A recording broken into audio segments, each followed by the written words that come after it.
Hi everyone, welcome back to this channel. In this tutorial, I will show you how to get free emotes in Fisherman without Robux.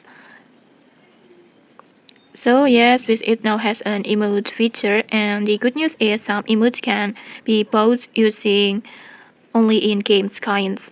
First, just go to the Fisherman Island like this, and then next just head over to the emote shop over here. This one, this one.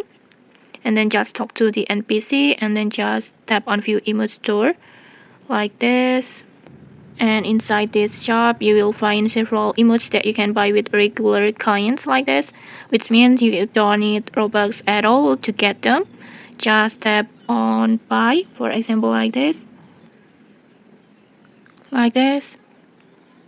and just like that your new emotes will be automatically added to your inventory.